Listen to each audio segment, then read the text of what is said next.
Hello, and welcome to UDL in 15 Minutes, where educators discuss their experiences with UDL. I'm Louie Lord Nelson, UDL author and leader. Today, I'm talking with Ian Wilkins, who's a 9th and 10th grade English language arts teacher at the Groton-Dunstable Regional High School in Groton, Massachusetts. Today, Ian is going to share how UDL has totally shifted how grades are assigned. Hi, Ian. How are you? I'm great. How are you? I'm wonderful. Thank you so much. It's really great to talk with you. Can you share a little bit about Groton-Dunstable's student body and the community? Sure. Yeah.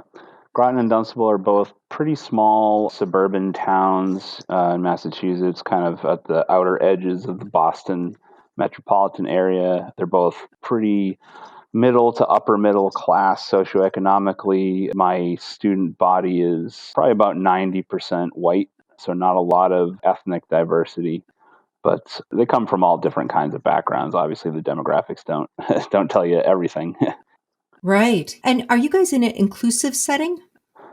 We are, in some cases, an inclusive setting. We're actually, like, for example, right now I'm in the process of piloting an open honors program with the freshman English class.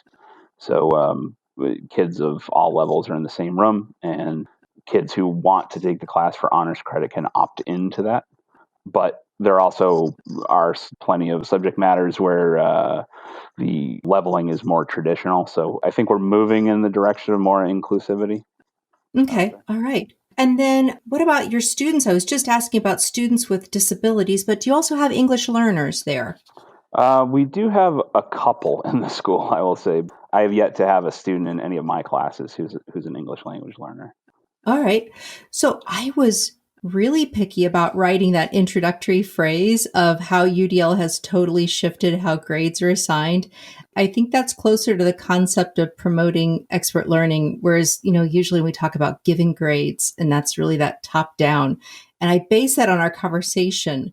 So how would you talk about this when you're assigning grades? And then also just start talking about your process. Sure. Well, when I think about UDL, I think what worked about the framework in the first bit of time when I started to learn about it was that it fosters an active approach to learning, where I think so much of traditional ways of education, including grading and assessment, are passive, where students can tend to get in the habit of kind of checking the boxes or becoming good at the game of school, as I call it. Yeah. And they kind of take a back seat in their own learning. They're always waiting to just, as you said, this top down thing where they're waiting to receive the grade from on high, right? As opposed to Hmm. what I want is students that submit a piece of work to me and they already have a pretty good idea of how they did.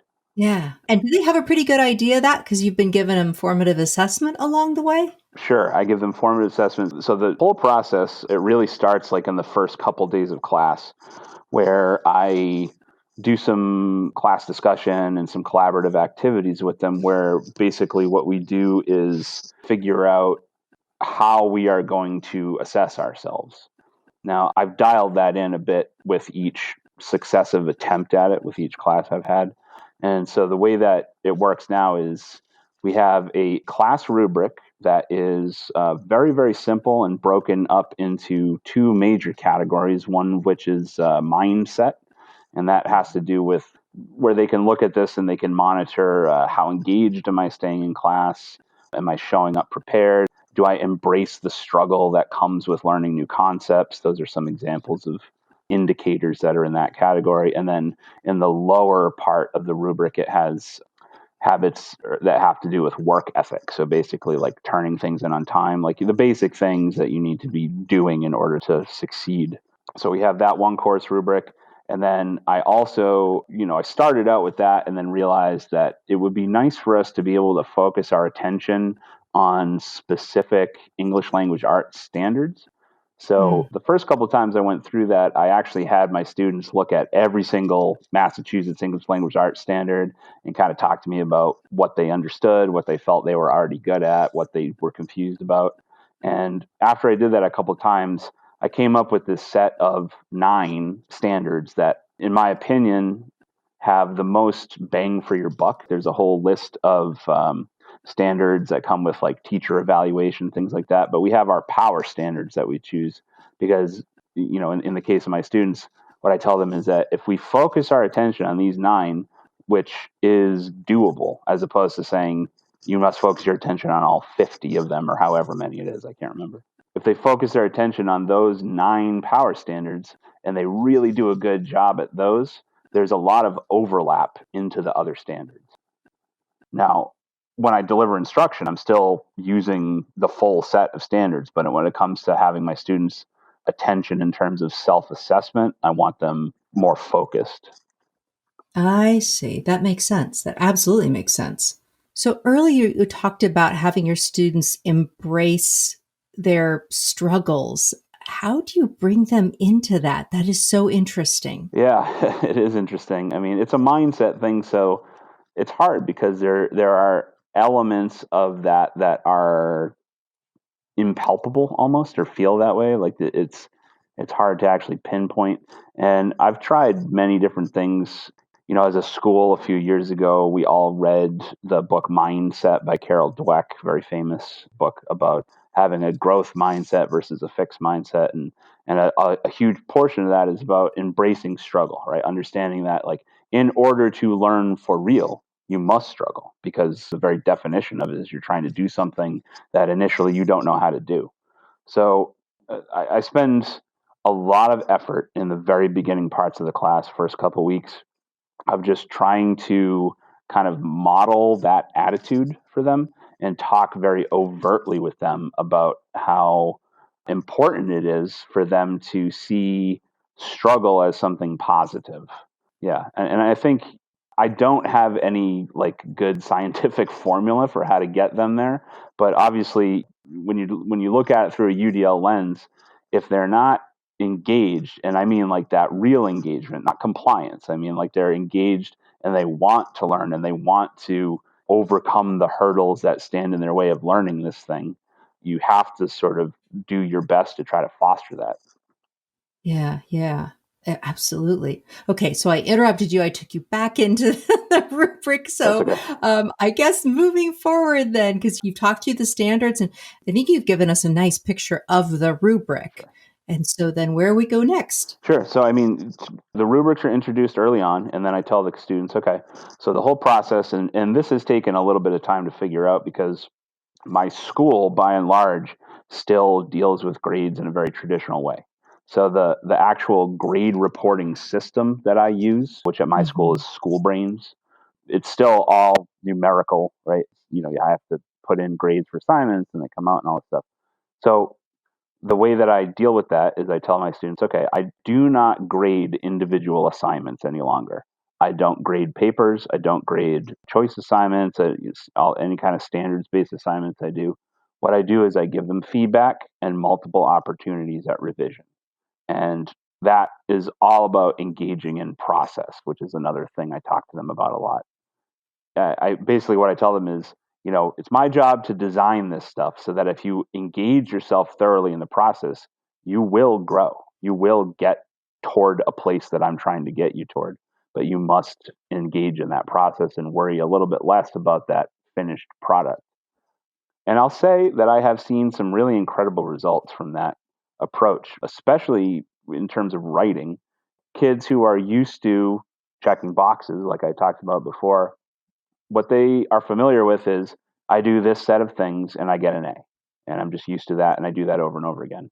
When you take away that A and replace it with constructive feedback, then what you're doing is saying to them, you're not a perfect writer. Nobody is. There is always improvement. There is always somewhere else to go with this. And the only limitations we have are really time and space. And students who are intimidated by the grade, who are used to trying their best and getting back a C or something like that. It removes that kind of label that can feel final. It can, sometimes students internalize this stuff and start to think of themselves as I am a C student or I am a whatever. When you remove that and just engage with them on that level of like, you are a writer and here's my feedback for your writing, it takes a lot of this other superfluous stuff away and feels much more authentic to me. Like I say to them, in the real world, when you write, you don't get grades. you get your drafts torn to shreds by an editor and they get sent back to you, and then you got to do it again. Right. Have you had any feedback from parents along the way with this journey? Only positive, and I find this really interesting because that's one of the big questions that other teachers have for me when I talk about this. Hmm. And I always couch it by saying, I have not had any upset parents yet. So I don't know. Maybe I will at some point. Maybe I'll encounter a parent that just thinks I'm too, out in left field with this stuff or something. I don't know.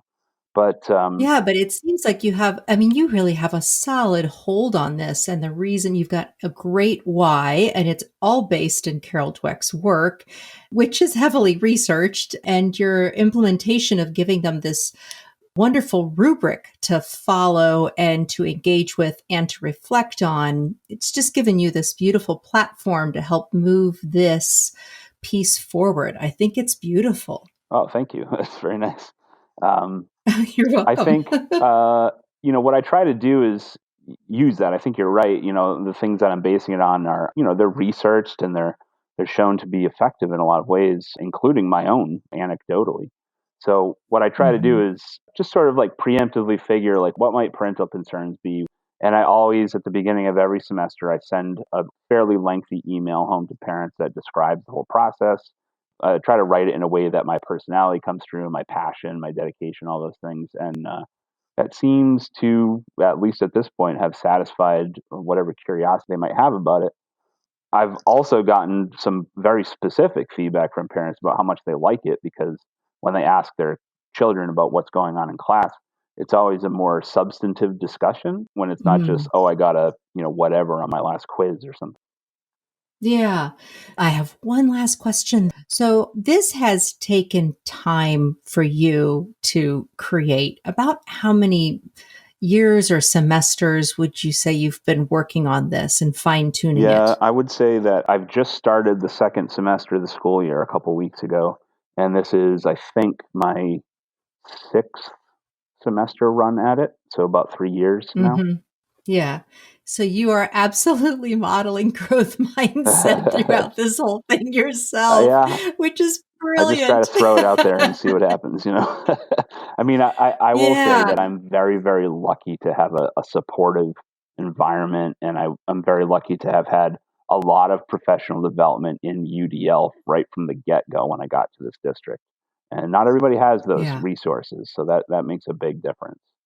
Yeah, it does make a big difference. It does. You're exactly right. It's one of the reasons I do this podcast to help reach out to these people that Absolutely. are Yeah. not so lucky. So I am really thankful that you gave your time today to record this podcast. Thank you so much. This is so powerful for so many people to hear, and across the grade levels and across their own knowledge base level of UDL. Thank you so much, Thank Ian. you. I appreciate the opportunity. Oh, you're welcome. All right. So, for those of you listening to this podcast, you can find supplemental materials like an image montage with closed captioning, that montage with audio descriptions, a transcript, and an associated blog at my website, which is theudlapproach.com/media. Finally, if you have a story to share about UDL implementation for UDL in 15 minutes, you can contact me through the udlapproach.com. And thanks to everyone for your work in revolutionizing education through UDL and making it our goal to develop expert learners.